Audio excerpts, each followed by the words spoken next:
कैसी चल रही पढ़ाई आप सबकी बच्चों? मेरी आवाज़ आ रही है कि नहीं आ रही है? ज़रा कंफर्म कीजिए। Hi Pooja, hello Muskan, hello Ekta, how are you? कैसे हो आप सब? सबकी पढ़ाई अच्छे से चल रही है? आ रही है, आ रही है। Okay, okay, okay. चलिए, ठीक है। तो आज का सेशन स्टार्ट करते हैं atomic structure and Rutherford model. लेकिन बच्चों, आज के सेशन को स्टार्ट करने से पहले मैं आपको एक सरप्राइज़ देना चाहता हूँ। और ये सरप्राइज़ क्या है, I don't know whether it will be surprise और whether it is sad for you, I don't know. But लेकिन अभी हम लोग क्या कर रहे हैं कि ग्रेड 11 में आप लोगों को न्यूज़ मिल गई होगी कि ग्रेड 11 इस बार प्रमोट कर दिए जाएँगे बच्चे। सरकारी न्यूज़ मिल गई होगी, राइट?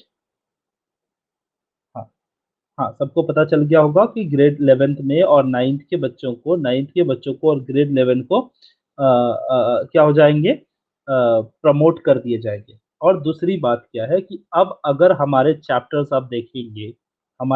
देखेंगे तो चैप्टर्स में क्या बचा है मैं आपको बता दूँ। एनालिटिकल टेक्निक्स, एनालिसिस बचा है और सम बेसिक कॉन्सेप्ट बचा है, ठीक है? ये ऐसे चैप्टर हैं ये ऐसे चैप्टर हैं बेटा कि जो काफ़ी बेसिक हैं और काफ़ी मतलब समझ लो कि ये इतने कैरी फॉरवर्ड नहीं होंगे आपके 12th के लिए। हमने मेजर चैप्टर्स लगभग कवर कर लिया है, ठीक है? तो इस चैप्टर के बाद मतलब एक आज के लेक्चर और कल के लेक्चर के बाद हम लोग आने वाले मंडे से एक नया कोर्स लॉन्च कर रहे हैं। क्या कर रहे हैं? नया कोर्स। लिख यहाँ पे लिखता हूँ मैं ज़रा ब्लैंक स्लाइड पे आपको बताता हूँ। एक हम लोग न्यू कोर्स लॉन्च कर रहे हैं। और इस कोर्स में हम लोग 12th स्टैंडर्ड को पूरे डिटेल में पढ़ेंगे ए टू जेड। यस, 12th की क्लास शुरू हो रही है बेटा मंडे से। अपने दोस्तों को बता दो, देखो ऐसी अपॉर्चुनिटी कहीं नहीं मिलेगी। आपके जो क्लासेस हैं, क्लासेस में भी नहीं चालू हुई है बच्चा, किसी क्लासेस में भी चालू नहीं हुई है। यहाँ पर चालू हो रही है, मैं आपको बता रहा हूँ कि बहुत ही फ़ायदेमंद चीज़ है, बहुत फ़ायदे का सौदा है ये। इसमें क्या होगा कि आपको 2 टाइम रिवीजन हो जाएगा, 2 टाइम रिवीजन। कैसे 2 टाइम रिवीजन? पहले तो हम फुल ऑन पूरा अच्छे से 100% पोर्शन कंप्लीट करेंगे। क्या करेंगे? 100% पोर्शन कंप्लीट करेंगे। ठीक है? उसके बाद crash course, question bank, test series सारी चीज़ें हम फिर कर सकते हैं। तो टाइम भी मिलेगा और सारे के सारे चैप्टर भी कंप्लीट होंगे और सब कुछ हो जाएगा। सर मैं अभी जॉइन हुआ, एक्सप्लेन अगेन। यस शिवम, सारे बच्चे जॉइन हो चुके हैं और मैं फिर से एक बार बताना चाहता हूँ आप सबको कि ये जो क्लास 11 में है, जो सबको न्यूज़ तो मिल गई होगी, न्यूज़ किसकी? महाराष्ट्र गवर्नमेंट की न्यूज़ मिल गई। ग्रेड 9th जो है और 11th जो है उनको क्या करेंगे हम लोग? प्रमोट करेंगे। ये न्यूज़ आई होगी सबको, राइट? हम इनको प्रमोट करेंगे बिना एग्ज़ाम दिए हुए। No exams will be there, no exams. So if there is no exam, okay, but हमारा 12th तो होने वाला है ना भाई। 12th हमारा एग्ज़ाम होगा 22 में, आप लोग लिखोगे एग्ज़ाम। 22 में आप लोग एग्ज़ाम लिखने वाले हो। तो मैं क्या कर रहा हूँ अभी कि क्लासेस जो है ना, अब हमारे 11th की बजाय हम शिफ्ट हो रहे हैं क्लासेस 12th के ऊपर। ऐसा क्यों कर रहे हो? अभी कुछ बच्चे बोलेंगे ऐसा क्यों कर रहे हो? तो इसका रीज़न है। 11th में अब वो चैप्टर, मतलब वो सारे हमने चैप्टर कर लिए जो 12th में यूज़ आएँगे। जिनका यूज़ बहुत ज़्यादा एक्सटेंसिवली यूज़ है 12th में, वो सारे चैप्टर हमने कर लिए हैं, ठीक है? हमने वो सारे चैप्टर्स कर लिए हैं। तो अब क्या होने वाला है कि जो बचे हुए चैप्टर्स हैं उसमें काफ़ी टाइम निकल जाएगा और हम लोग उसमें टाइम वेस्ट नहीं करना चाहते। तो इस बार अब हम लोग क्या करना चाहते हैं कि आपका 12th का पूरा सेशन आने वाले मंडे से, ये द अपकमिंग मंडे है, उस मंडे से केमिस्ट्री का सेशन चालू हो जाएगा। और इनफैक्ट सिर्फ केमिस्ट्री नहीं, बाकी सारे सेशन भी चालू हो जाएँगे। इसमें फ़ायदा होगा, 2 फ़ायदा होगा। एक तो कि बाकी आपके जो दोस्त हैं, जो दूसरे जगह हैं, जो नून अकेडमी वाले नहीं हैं, जो घूमने-फिरने वाले दोस्त हैं या जो ऐसे हैं, वो लोग इंतज़ार करते रह जाएँगे और आपका 50 टू 70% चैप्टर ये लगभग समझ लीजिए जून-जुलाई तक हो जाया रहेगा। हाँ, और अगर हम लोग बात करें कि आने वाले 6 महीने मतलब सितंबर अक्टूबर तक हमारे पूरे पोर्शन 100% पोर्शन अच्छे से कवर हो जाएंगे, पहला पॉइंट है। ठीक है, लेकिन इस चीज के लिए आपकी कमिटमेंट लगेगी। कमिटमेंट क्या लगेगी पहले मैं बता देता हूँ। पहली कमिटमेंट आपकी लगेगी कि आपको रेगुलर क्लास आना है। रेगुलर क्लास, क्योंकि ये वीक में जो 6 दिन है, 6 डेज क्लास होने वाली है। 6 दिन क्लास होगी, मेरी वाली केमिस्ट्री की बात कर रहा हूँ मैं। ये 6 दिन लगने वाली है, तो 6 दिन 6 दिन रोज क्लास होने वाली है। रोज 1-1 घंटे हमारी क्लास होगी, तो रोज आपको बैठना है अच्छे से। हमारी जो टाइमिंग है वही टाइमिंग रहेगी, 6:30 का वही वाला। आपको रेगुलर आना है, रेगुलर पढ़ना है, रोज बैठना है। टाइमिंग यही होगा 6:30 वाला, 6:30 PM हमारा वही पुराना टाइमिंग। हम टाइमिंग वगैरह कुछ चेंज नहीं कर रहे हैं। ठीक है बच्चों, तो आप सबको समझ में आ गया कि क्या है, किस बारे में हम लोग बात कर रहे हैं और क्या करने वाले हैं। यस, ट्वेल्थ का स्टार्ट करने वाले। यस यस, मैं शिवा शिवा वही बोल रहा हूँ। मैं ट्वेल्थ चालू कर रहे हैं अब हम लोग, ट्वेल्थ। 11th नहीं, अब ट्वेल्थ चालू करेंगे, आज से नहीं, मंडे से। अभी मैं 2 दिन लूंगा, 2 डेज ये लेक्चर लूंगा। किस चीज का लेक्चर लूंगा? किस चीज का ये लेक्चर लूंगा ये 2 डेज? ये एटॉमिक स्ट्रक्चर खत्म करने का। एटॉमिक स्ट्रक्चर मैं कोशिश करूंगा खत्म कर, जो भी इंपॉर्टेंट टर्म है उसको खत्म कर दें, ताकि क्वेश्चन एग्जाम में आए तो अब फंसे ना। ठीक है, सारे बच्चों को समझ में आ गया? साहिब जमान बोलना चाहते हैं कुछ, तो बोलिए जरा। केमिकल बॉन्डिंग तो इम्पोर्टेंट है ना? केमिकल बॉन्डिंग कराया ना बेटा? बॉन्डिंग करा दिया ना? बॉन्डिंग चैप्टर कराया है?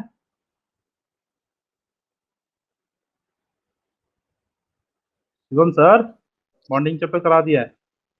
बोलिए साहिब, साहिब बोलिए। मेरी आवाज आ रही है? मेरी आवाज आ रही है? यस यस साहिल, हमने हमने ऑर्गेनिक भी कर लिया है। यस, ऑर्गेनिक कर लिया है। हमारे जो चैप्टर बचे हुए हैं वो एनालिटिकल केमिस्ट्री के बचे हुए हैं बेटा, एनालिटिकल केमिस्ट्री और एनालिटिकल टेक्निक बचा हुआ। मतलब 3-4 चैप्टर जो बचे हैं, वही 3-4 चैप्टर बचे हुए हैं, ज्यादा नहीं बचा हुआ है। समझ में आ रहा है? तो नुकसान नुकसान का ये नहीं है। सर सीईटी के लिए कौन सा बुक अच्छा रहेगा, लास्ट में बताना सर। बिल्कुल शिवा, मैं बता दूंगा। फिलहाल तो मैं आपको बता दूंगा सारी चीजें, कि आप सीईटी कर रहे हो कि जेई जेई भी कर रहे हो कि सिर्फ सीईटी कर रहे हो। अगर सिर्फ सीईटी कर रहे हो तो मार्वल पब्लिकेशन की बुक अच्छी है। मार्वल, मार्वल की ले लो। या फिर टारगेट भी अच्छी है, टारगेट की अच्छी बुक आती है, टारगेट की वो भी ले सकते हो। तो टारगेट या मार्वल ले लो, वो अच्छा है बुक। एक ही के अंदर सब कुछ आ जाएगा, एक ही बुक के अंदर। मार्वल का 2 वॉल्यूम है, वॉल्यूम 1 एंड वॉल्यूम 2।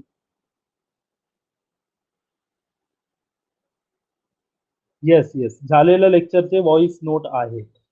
झालेले लेक्चर के हुए हुए लेक्चर जो है उनके वॉइस नोट हैं, अवेलेबल है। ठीक है, आप वहां से ले सकते हो। ठीक है, टारगेट है मेरे पास, बस टारगेट काफी है बेटा, टारगेट अच्छा है बुक। कौन सी?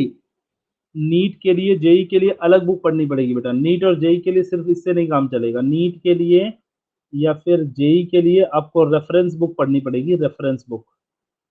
रेफरेंस बुक, रेफरेंस बुक में आप फिजिकल केमिस्ट्री जो है, फिजिकल केमिस्ट्री के लिए आप ओपी टंडन ले सकते हो। OP Tandon, OP Tandon physical chemistry के लिए अच्छी बुक है। आप इनऑर्गेनिक के लिए, इनऑर्गेनिक के लिए ले सकते हो जेडी ली, जेडी ली। या फिर सिंगेज ले सकते हो, सिंगेज, सिंगेज पब्लिकेशन ले सकते हो। ठीक है, और ऑर्गेनिक के लिए मॉरिसन एंड बॉयड। या फिर आप अगर पढ़ना चाहते हो तो ओपी टंडन भी अच्छा है इसमें। ओपी टंडन का ऑर्गेनिक केमिस्ट्री भी अच्छा है।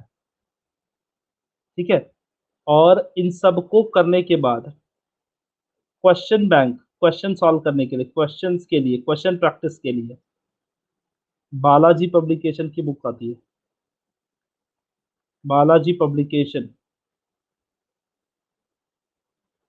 Bye NV sir, Naveen Awasthi, NA sir, NA Naveen Awasthi sir, NA sir से बुक आती है, तो ये कर लो बस। जिनको नीट करना है, नीट या जेई के लिए काफी रेफरेंस बुक है, नीट एंड जेई के लिए, ठीक है। ये एडवांस तक आपको हेल्प करेगा। एलन की मॉड्यूल तो बहुत बेस्ट है भाई। एलन की मॉड्यूल अगर आपके पास है तो अच्छा है। मार्वल एंड टारगेट में ओनली एमसीक्यूज रहेगा, यस। सिर्फ एमसीक्यूज है, थियरी नहीं है उसमें। नहीं बेटा शिवम, आप गलत इन्फॉर्मेशन लेके आ रहे हो। रुदरफोर्ड ने किया था, रुदरफोर्ड ने किया था, which was elaborated later, elaborated by cathode anode ray experiment by the Goldstein. Goldstein ने इलाबोरेट किया था बाद में, डिस्कवरी रुदरफोर्ड ने की थी। डिस्कवरी रुदरफोर्ड ने की थी, लेकिन बाद में उन्होंने इलाबोरेट किया, चीजों को इलाबोरेट किया और अच्छे से बताया उन्होंने। चलो टॉपिक पे आते हैं बच्चा। आज की ऑब्जेक्टिव है बोर मॉडल। बोर मॉडल की बात करेंगे। सर नीट के लिए स्टेट बोर्ड काफी है? नहीं बेटा, सिर्फ स्टेट बोर्ड बिल्कुल काफी नहीं है नीट के लिए। नीट के लिए एनसीईआरटी पढ़ना बहुत जरूरी है, बिना एनसीईआरटी के नहीं होगा। हाँ तो गूगल पे बेटा दिया रहता है, बात सही है, लेकिन आप ऑथेंटिक जगहों पे देखोगे तो आपको पता चलेगा इसकी स्टोरी। क्योंकि रुदरफोर्ड गोल्डस्टीन के पहले थे, पहले पुराने थे, तो उनका माना जाता है ना। चलो आगे चलते हैं। Emission spectra of hydrogen. Emission spectra of hydrogen, ये आज का टॉपिक है हमारा, और इसमें देखेंगे कि कुछ नया चीज है, इसको जरा सीखते हैं। ओके। वन वीडियो लेक्चर करो का मॉड्यूल से एमसीक्यूज करो। वन वीडियो लेक्चर करो या मॉड्यूल से एमसीक्यूज करो। ये कब के लिए पूछ रहे हो अविनाश? ये 2021 के लिए पूछ रहे हो कि 2022 के लिए पूछ रहे हो मुझे मुझसे?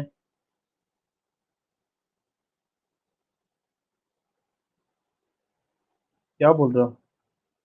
वन वीडियो लेक्चर करो एंड मॉड्यूल से एमसीक्यूज करो। हाँ सही है, वीडियो लेक्चर सही बात है। आप पहले थियरी पढ़ो और उसका मॉड्यूल से एमसीक्यूज कर लो, आ जाएगा आपको।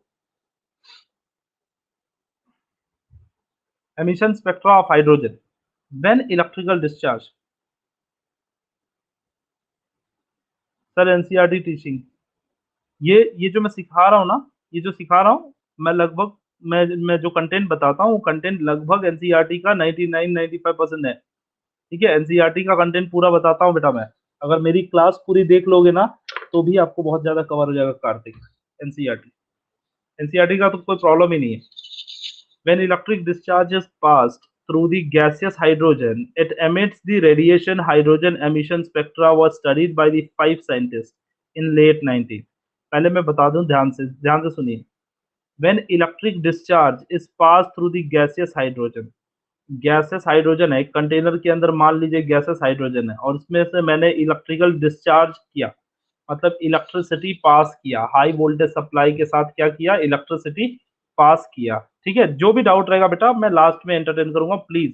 मैं लास्ट में, अच्छा आज आपको मैं पहले ही बता देता हूँ, चलो आज हम लोग क्या करने वाले हैं, ये पढ़ाने के बाद मैं बता दूंगा आप लोगों को जेई की, नीट की सारी स्ट्रेटेजी बताऊंगा लास्ट के 10 मिनट में, ठीक है।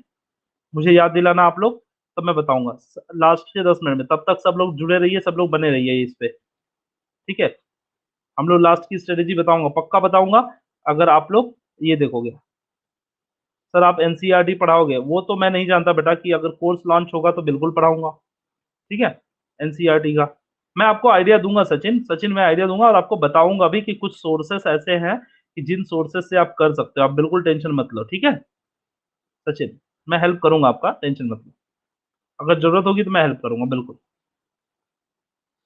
चलिए, emission of hydrogen when electric discharge is passed through the gaseous hydrogen emit the radiation. Hydrogen emission spectra was studied by the five scientists in the late 19th century, and they recorded the hydrogen emission spectra in different regions of electromagnetic radiations.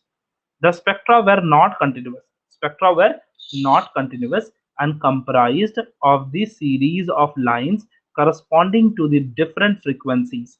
Corresponding to the different frequency.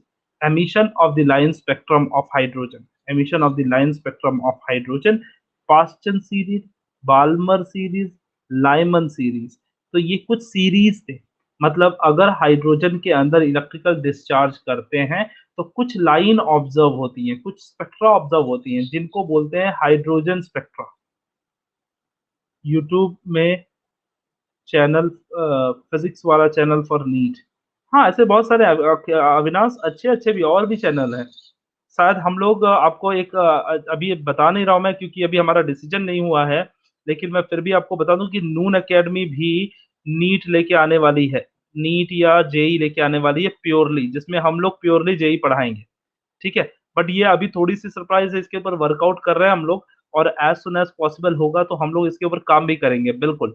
तो आपके लिए पूरा neat and JEE एकदम full package, एकदम बढ़िया वाला, जैसे quality वाला रहता है ना, कोटा में जाके पढ़ते हो, वैसा वाला। ठीक है। क्योंकि हमारे पास जो फैकल्टीज हैं वो फैकल्टी भी काफी एक्सपीरियंस और काफी ये है। और ये फैकल्टी सबने जेई नीट के फैकल्टी रह चुके हैं। मैं खुद, अगर आप लोगों को पता होगा, राव आईआईटी वगैरह पढ़ा होगा, राव आईआईटी पता है, राव आईआईटी और एलन, एलन इंस्टीट्यूट। तो एलन इंस्टीट्यूट में मैं खुद केमिस्ट्री का हेड रह चुका हूँ मुंबई में। ठीक है। तो ऐसा है। ठीक है। कहीं ना कहीं हम लोग इसकी बात करेंगे। चलिए, वो बात की बात है, देखा जाएगा, लेकिन कोशिश करेंगे बेटा। ठीक है। ठीक है। देखेंगे, अभी इसमें बहुत वर्क रहता है ना, सारे डॉक्यूमेंट प्रिपेयर करने में वक्त लगता है, सारी चीजें देखेंगे। Will surely will think of you, don't worry. हाँ, अभी फिलहाल हम लोग जो जिसमें है उसको फोकस करते हैं थोड़ा। ठीक है। Emission of the line spectra of hydrogen. Emission of spectrum of hydrogen: when electrical discharge is passed through the gaseous hydrogen, it emits the radiation, and hydrogen emission spectra was studied. Five scientists, सी सी मैं बताऊं, ये आप लोगों के response के ऊपर रहता है बेटा। अगर आप लोगों का रिस्पॉन्स अच्छा है, आप अपने दोस्तों को बता रहे हो, ढेर सारे लोग इसमें ज्वाइन कर रहे हैं, तो तब इसे करने में और मजा आएगा। ठीक है। तो कोशिश कीजिए, अपने दोस्तों को बताइए नून एकेडमी के बारे में, हमारे कोर्सेज के बारे में, कि देखो भाई ऐसा ऐसा भी चीजें चल रही हैं, उसका बेनिफिट लीजिए। ठीक है। तो ऐसा बताइए उनको। अगर वो उनको धीरे धीरे पसंद आने लगेगा तो हम लोग को भी चांसेस मिलता है ऐसे करने को। ठीक है। जरा इसके ऊपर वर्कआउट कीजिए, कोई बात नहीं है। ठीक है, आगे चलते हैं। So let's go ahead, let's go ahead. Will talk about this thing, emission of the line spectrum. And here this is what the basically line spectrum is. Okay. Now we can see there is a series of lines. We can see that there is series of lines and only one series is visible. Only Balmer series is partly visible. You can see over here, this is only colorful series. That series is called as a what? Balmer series. Balmer series is a series which is what, which is Balmer series is a series which is a only visible series. Either rest of other series are not visible in nature. Rest of other series are not visible in nature. Okay. So that you should keep in mind, that you should keep in mind. Okay. We'll go ahead. Hi Pankaj. Good evening. We'll go to the next. In the year 1885, Balmer was one scientist who expressed the wave number of emission of lines in the visible region and electromagnetic radiation by the formula. The formula was, say this formula was there. Nu bar is equal to 109677 and into 1 by 2 square minus 1 by n square per centimeter. Okay. So this was the formula. And when n is equal to 345, the lines described by the formula are called Balmer series. The line described by the formula are called Balmer series. Rydberg found that all 5 series of line could be described by the following general expression. And what was the general expression by the given by the Rydbergs? Okay, so this formula was very efficient formula which was being able to explain the Balmer series, and not only Balmer series, all 5 series of lines, all 5 series of lines. Okay. Yes, very good. Now we can see over here, see, n1 is equal to 1, 2, 3 and so on. n2 is equal to, this is what is this? Sir मैं नया हूं, मुझे notes provide कैसे होगी? Dear Pankaj, what we are having on your portal, wherever if you have downloaded the app, अगर आपने app download की है ना, तो मैं पहले बता दूं कि आपके ऐप में जैसे ही जाओगे तो हमारा एक ग्रुप है जिसको हम लोग फीडबैक पोर्टल बोलते हैं, फीड है जिस फीड बोलते हैं या पोर्टल बोलते हैं। उस पोर्टल में ग्रुप है ना, देखोगे तो मैं सारे नोट्स ना पेस्ट करता हूँ, हर एक दिन का नोट्स पेस्ट करता हूँ। उस पे मिल जाएगा डे वाइज नोट्स, आपको मिल जाएगा, अब तक की जितने क्लास हुए सारे नोट्स मिल जाएंगे। आप उसे डाउनलोड कर लो, बस पीडीएफ में है, उसे पढ़ाई कर लो, है कि नहीं पंकज? यस, ओके, या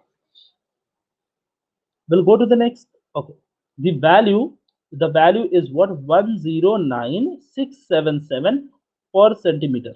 The value is what? 109677 per centimeter, and this value is called as a 109677. This value is called as a Rydberg's constant. क्या बोलते हैं? Rydberg's constant. क्या बोलते हैं इस वैल्यू को? Rydberg's constant for hydrogen, RH. The table 4.5 shows the distinguished feature of these 5 series. This table will show you the 5 series. This is cancel. Yes, I know it's cancel, but it is my responsibility to tell you about this formula, because अगर मैं इस बात को नहीं बताता ना बेटा, तो ये चीज आपको रीडबर्ग्स नहीं समझ में आता। एकता फॉर्मूला निकालना बहुत थोड़ा लॉन्ग प्रोसेस पड़ेगा, उसके लिए हम लोग थोड़ा नेक्स्ट टाइम देख लेंगे, ऐसा भी देख लेंगे, क्योंकि मैं उसको अगर मैं निकालते बैठूंगा तो बहुत ज्यादा टाइम आएगा। बट बिल्कुल याद रखना है कि ये फॉर्मूला ऐसा है, नंबर ऑफ शेल्स के बेसिस पे हम लोग निकालते हैं, n1 is equal to 1 2 3 and so on. ठीक है, सिर्फ फॉर्मूला अभी फिलहाल के लिए याद रखिए, आपका काम हो जाएगा, जरूरत का चीज पूरा हो जाएगा। अभी देखिए टेबल क्या दिया, टेबल क्या दिया? Series of emission of spectral line of hydrogen. What is the series of emission of spectral line? क्या है? Lyman series, Balmer series, Paschen series, Brackett series, Pfund series, और एक और सीरीज है हम्परी सीरीज। ये आपके टेक्स्ट बुक में नहीं है, लेकिन जनरली जेई वगैरह में पूछा जाता है। n1 n is equal to 6 होता है। तो Humphreys, Pfund series and Humphreys series, ये इतनी सीरीज होती है। Sir which formula we should remember? 4.2 4.6 both are the same only बेटा, एक जगह वैल्यू लिख के दी है, एक जगह बिना वैल्यू के दिया है, सिर्फ उसको याद रख लो। तीसरा वाला 4.3 याद रख लो, अच्छा रहेगा। तो series of emission spectra, series of emission spectral line for hydrogen is, it is given that n2 for n2 Lyman series 2 and 3, तो ये 2 और 3 पे होता है। दूसरा वाला बाल्मर क्या होता है? 3 and 4 पे होता है, ये 2 and 3 पे होता है, ये 3 and 4 पे होता है। then 4 and 5 पे, then 5 and 6, 6 and 7 and 7 and 8। तो ऐसे करके बनते हैं। स्पेक्ट्रल रीजन जो होता है वो ultraviolet region, visible region, infrared, infrared, infrared. Always keep in mind that. अब क्वेश्चन देखो कैसे आएंगे, क्वेश्चन कैसे आएंगे? Paschen series, Brackett series and Pfund series belongs to infrared region. Ultraviolet and visible, visible कौन है? Balmer series, और ये है यूवी सीरीज। सिर्फ इतना याद रखना है, बहुत अच्छे से आपका काम हो जाएगा। ठीक है, आवाज नहीं आ रही है? अभी आ रही है आवाज बच्चा? पूजा बताइए, मेरी आवाज आ रही है? हाँ, अभी बराबर है ना? Very good, very good. So let's keep this in mind and just stick to the point. So what we can see over here, the Bohr's model. Next model comes, that is a Bohr's model. What is Bohr's model of hydrogen atom?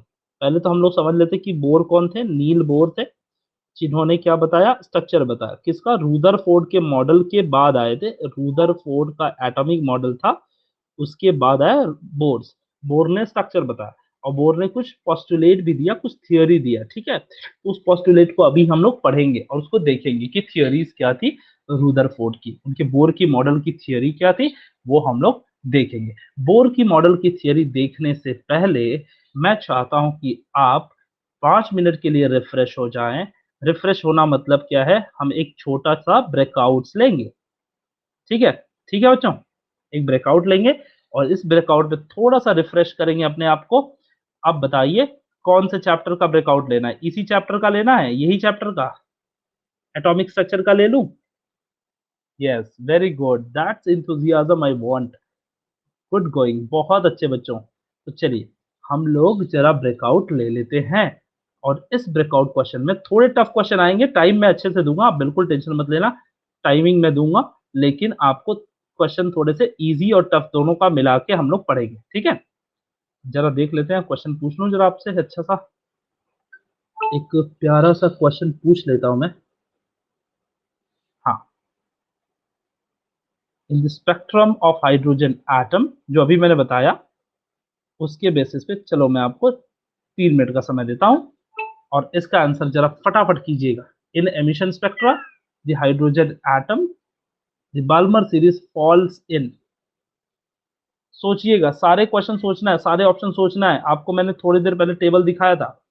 अब इसके बाद भी answer अगर नहीं कर पाए तो फिर गड़बड़ है भाई, नुकसान है, ठीक है बच्चा। इसको आंसर, इसको तो मुझे लगा 2 ही मिनट देना चाहिए था इस क्वेश्चन को। इस क्वेश्चन को तो 2 मिनट देना चाहिए था, है कि नहीं। चलिए कोई बात नहीं, अगले वाले में 2 मिनट दूंगा।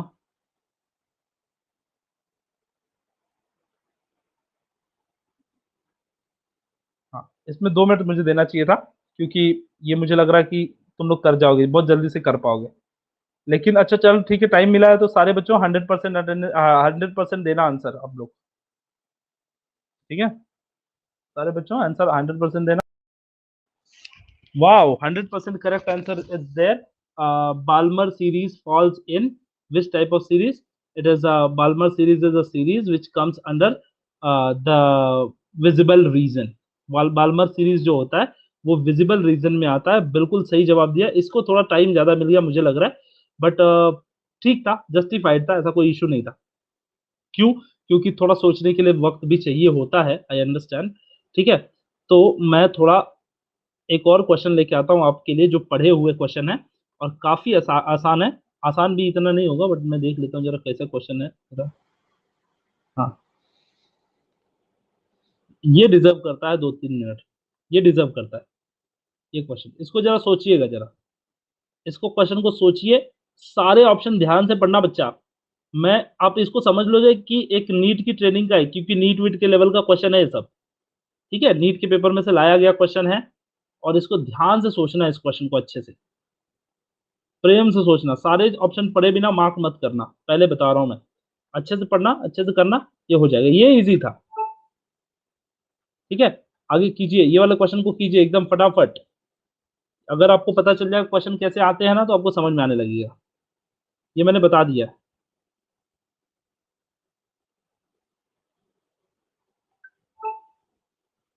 खास करके ऑप्शन नंबर 3, ऑप्शन नंबर 4 अच्छे से पढ़ना। Wow, 48% people have given a correct answer, but still 19, 29% people, 5% people, they have committed error. Let me tell you what is the mistake over here. See, which of the following conclusion could not be derived from Rutherford's alpha particles scattering experiment? Alpha particle scattering experiment. Which of the following conclusion cannot derive? So what is the reason? Which of the following conclusion cannot be derived? So the reason is behind here, means like which cannot be derived, cannot they are asking. So Rutherford was not explained properly that atoms is revolving in a fixed circular path. He just said, Rutherford just said that the atom center is the nucleus, and the outside there are the shells. But this diagram was not explained. Rutherford said that there is a center and there are the electron like this. There are electron like this, chakli type का ऐसा था. So later on, what was the conclusion came out? If the electron will be here and if the stationary energy is not fixed, if the stationary orbit is not fixed, sir line emission spectrum again explain, I did not understand. बिल्कुल explain करूंगा, मैं करूंगा बच्चा। हाँ, so यहाँ पे he did not explain the energy levels will be fixed. So what he said, if energy level is not fixed, so it will come back and fall in the nucleus. That was the major limitation of Rutherford. Rutherford के atomic model का सबसे major limitation क्या था? यही था।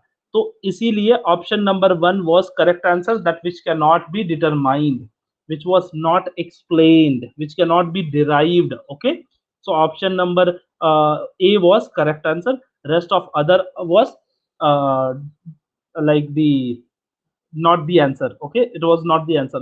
First one was the that correct option. Rutherford ने बोला था इलेक्ट्रॉन सर्कुलर में मूव करते हैं, बट उसने एक्सप्लेन नहीं किया कि वो ऑर्बिट में घूमते। सही बात है, बिल्कुल सही बात है, उसने बताया नहीं कि ऑर्बिट में घूमते। ये ऑर्बिट के बारे में नहीं बताया था, स्टेशनरी ऑर्बिट के बारे में रुदरफोर्ड ने नहीं बताया था। उसने बोला कि सिर्फ ऐसे घूमते बाहर है, बस इतना बताया था ये चीज। बात समझ में आ गई मेरी? एक और मुस्कान, इस बार वाला क्वेश्चन नहीं आंसर दे पाएंगी, फिर अच्छे से दीजिएगा, ध्यान देके सोच के दीजिएगा, ठीक है? चलिए देखते हैं कितने बच्चे दे सकते हैं। Hi Gaurav, hello hello Madhumita, good evening dear. ठीक है, चलिए सारे बच्चों आंसर फिर से देना, कोशिश करके देखना इसको अच्छे से, ठीक है? क्योंकि ये सारे क्वेश्चन बहुत अच्छे लेवल के क्वेश्चन है। आपको मैं बोल सकता हूँ कि काफी एक जेई लेवल का क्वेश्चन है ये। अब ये वाला क्वेश्चन देखते हैं किस बच्चे को आता है। ये थोड़ा सा डिफिकल्ट है, आई डोंट नो आप कर पाएंगे कि नहीं। नहीं भी कर पाएंगे तो भी सीखने को मिलेगा। ओके, हाँ। सो ask in breakout and this is for 120 seconds. ये कम टाइम दिया है मैंने, थोड़ा इजी है कंपैरेटिवली। इसको जरा अच्छे से पढ़िए क्वेश्चन को और फिर आंसर कीजिए।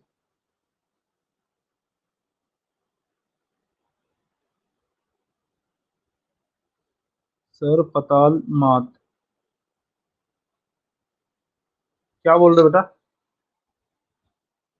एकता क्या कहना चाहते हो, मैं समझा नहीं आपकी बात। क्वेश्चन अच्छे से देखिए, क्वेश्चन आ जाएगा answer. I can see only 38% people have given a correct answer. See what Thomson explained. So simple, so simple this question was. What Thomson explained, Thomson gave the complete electrical neutrality concept. Complete electrical neutrality concept. ये वाले concept में क्या होता है, let me tell you. Complete electrical neutrality concept, इसमें Thomson ने बताया था कि number of proton is equal to number of electron. Neutron तभी खोजा नहीं गया था, तो number of proton is equal to number of neutron. ये बात उन्होंने क्या करी थी, बताई थी। और उन्होंने बताई थी कि ये जनरली ऐसा बताया था कि थॉमसन ने क्या किया, number of proton is equal to number of electron. Okay, ये कॉन्सेप्ट उन्होंने बताया था कंप्लीट न्यूट्रलिटी का। कंप्लीट न्यूट्रलिटी कॉन्सेप्ट उन्होंने बताया था। कंप्लीट न्यूट्रलिटी बताया था उन्होंने, ठीक है? यस, ये बात समझ में आ गई अच्छे से, ठीक है? एक और मेरे पास क्वेश्चन बहुत अच्छा था, मैं चाहता हूं कि आपसे पूछ लूं, इसलिए पूछ रहा हूं क्योंकि वो क्वेश्चन की प्रैक्टिस आपको आनी चाहिए। ये काफी अच्छा क्वेश्चन था ये, तो ये पूछना बहुत जरूरी हो जाता है, ठीक है? देखता हूँ ये आप लोग आंसर कर पाते हैं कि नहीं।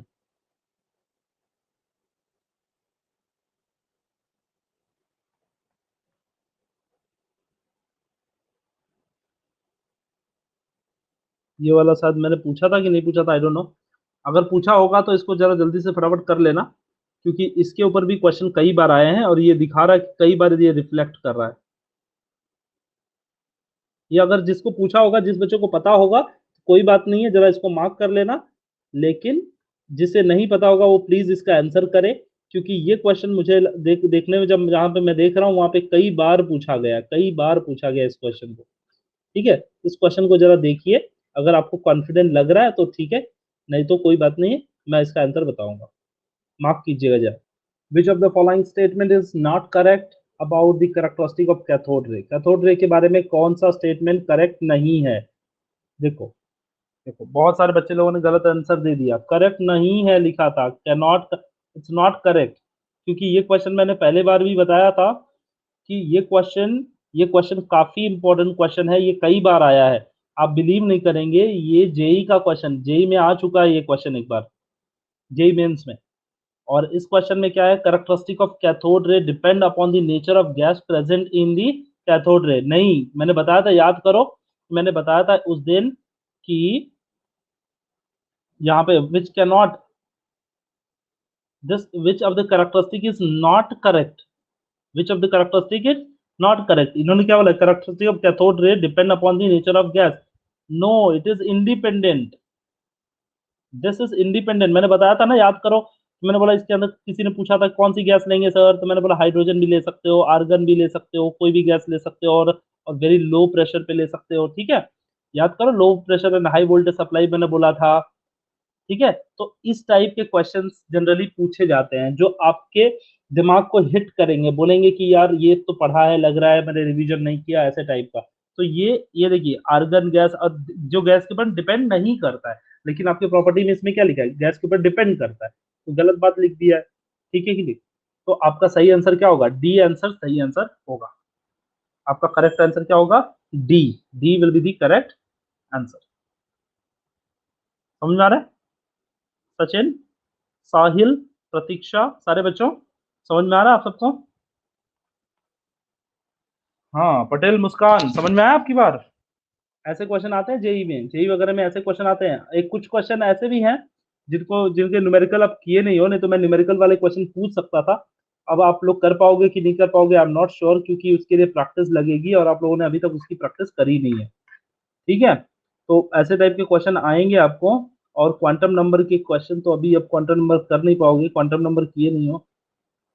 जस्ट अ मोमेंट, एक और मैं क्वेश्चन आपको दिखाऊं, बहुत प्यारा क्वेश्चन है, जिससे आपकी प्रैक्टिस और भी अच्छी हो सकती है। रुकिए जरा, Bohr quantum model, then quantum mechanics में जाता हूं मैं जरा। आइसोटोप्स तो मैंने कल पूछ चुका हूं, ठीक है, आइसोटोप्स तो आपको पूछ लिया हूं मैं। डाल्टन एटॉमिक थियरी पूछ लिया हूं। अफबाउ प्रिंसिपल मैंने पढ़ाया था। अफबाउ प्रिंसिपल नहीं। चलिए ठीक है, काफी अच्छा आप लोगों ने आंसर दिया है बच्चा। जस्ट अ मोमेंट, आपको मैं कुछ और इंटरेस्टिंग क्वेश्चंस लेके बताता हूँ जरा। यस, सो आइसोटोप्स के क्वेश्चन कल हमने पूछ लिए थे। ये वाला क्वेश्चन देखो, ये अफबाउ प्रिंसिपल का है, आई डोंट नो आप लोगों ने किया नहीं है, आई थिंक ये वाला नहीं किया आपने। फिर भी ट्राई कीजिए इस क्वेश्चन को। अफबाउ प्रिंसिपल जो इलेक्ट्रॉनिक कॉन्फ़िगरेशन वाला है, ये कॉन्सेप्ट मैंने आपको बताया था कहाँ पे पता है? ये वाला मैंने बताया था इसके पहले वाले चैप्टर में। अफबाउ प्रिंसिपल, देखो किसी बच्चे ने इमेज भेजा था और मैंने लिख के बताया था, देखो अफबाउ प्रिंसिपल क्या होता है, उसके बेसिस पे ये क्वेश्चन आपको आ जाएगा, 110% मैं बोलता हूँ आ जाएगा। आप रीड कीजिए बस खाली। किसी बच्चे ने भेजा था अफबाउ प्रिंसिपल का। अखिलेश विखे, क्या बताना चाह रहे हो?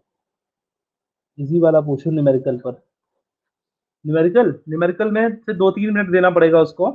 न्यूमेरिकल अच्छा है, बट देखिए कर पाएंगे कि नहीं कर पाएंगे आप लोग, वो सोचना पड़ेगा। देखिए मैं पूछता हूँ, चलिए इजी क्वेश्चन पूछूंगा आपकी बार। Hofbauer principle states that the ground state of atom and orbitals are filled in order of increasing energies. They are filled in order of increasing energy. Yes, 66% लोगों ने बताया। इंक्रीजिंग रेडियस नहीं रे बच्चा, increasing energy. ये option number C is correct, increasing energy. Okay, so 1s2, 2s2, 2p6 ऐसे लिखते हैं ना हम लोग। ये क्या है, इंक्रीजिंग एनर्जी में हम लोग लिखते हैं, इंक्रीजिंग ऑर्डर ऑफ एनर्जीज में हम लोग लिखते हैं, ठीक है। तो ये आप लोग मिस्टेक कर रहे थे बच्चा, आप सारे बच्चों, बहुत सारे बच्चे मिस्टेक कर रहे थे, तो ये मिस्टेक मत कीजिए। ये इंक्रीजिंग एनर्जी लेवल का क्वेश्चन था, ठीक है। तो इस टाइप के क्वेश्चन अगर आते हैं तो बिल्कुल मिस्टेक नहीं करना है आपको, ठीक है, मिस्टेक नहीं होनी चाहिए। ड्रॉबैक नहीं, अब इसमें रुको मैं एक और बताता हूँ आपको। ये वाला देखिए क्वेश्चन, आइसोटोप्स में से देखता हूँ थोड़ा। देखिए ये, अच्छा चलिए, एक क्वेश्चन न्यूमेरिकल मांग रहे थे आप लोग, जरा सोचिए इस क्वेश्चन के बारे में। तो कभी देखे हो इसके बारे में? रेडियस निकालना है, रेडियस। रेडियस इस क्वेश्चन का निकालना है। देखिए 4 मिनट का समय मैंने दिया है आपको, रेडियस निकालना है क्वेश्चन का। और इसकी इसका इसका डेफिनेशन उस वक्त ही मैंने बता दिया था आपको। मैं फॉर्मूला भी बता सकता हूँ चाहिए तो, लेकिन आप कोशिश कीजिए। Find the radius of carbon atom if the length of its arrangement is 2.4 centimetre. If length of arrangement is 2.4 centimetre. क्या लिखा है, 2 × 10⁸ atoms of a carbon are arranged side by side. Find the radius of carbon। सारे बच्चों कोशिश करो इसको, radius of carbon. आप text book निकाल के देख सकते हो, चलो आपको मैंने आजादी दे दी, टेक्स्ट बुक निकाल के आप देख सकते हो, कोई बात नहीं है। ठीक है, लेकिन आप निकालिए, कोशिश कीजिए इसका रेडियस निकालने का। पहले क्या करो, टोटल लेंथ निकालो। टोटल लेंथ कितना है? 2.4 सेंटीमीटर। ठीक है, फिर टोटल लेंथ ऑफ एटम निकालो, कितना? 2 इंटू 10⁸ है, दिया है एटम का टोटल लेंथ। अब क्या करो, 2.4 लंबाई है पूरी, उसमें से 2.8 एटम एटम का लेंथ है, तो डिवाइड कर दो 2.4 divided by 2 into 10⁸। Okay, divide करो 1.2 आ जाएगा। तो रेडियस का फॉर्मूला निकालो, radius of atom is equal to diameter upon 2 होता है, डायमीटर अपॉन 2। ठीक है, डायमीटर अपॉन 2 निकाल लो, आपका आंसर आ जाएगा।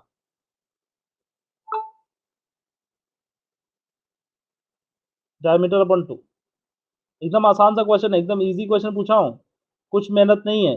टोटल लेंथ जो है टू, आप 2.4 को 2.4 को क्या करो, डिवाइड करो 2 इंटू 10⁸ से, जो भी आंसर आएगा डिवाइड बाय 2 करोगे, आंसर आ जाएगा।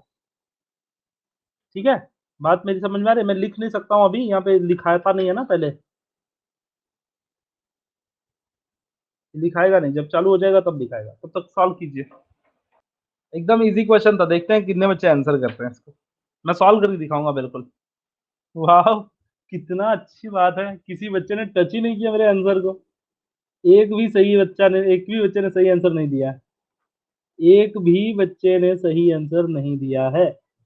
ये तो सरप्राइज हो गया। देखो क्वेश्चन समझो बेटा, क्वेश्चन नहीं समझ पा रहे हो आप लोग, देखो देखो ध्यान से समझो, मैं आपकी मदद कर रहा हूँ, देखो सब लोग पढ़ेंगे।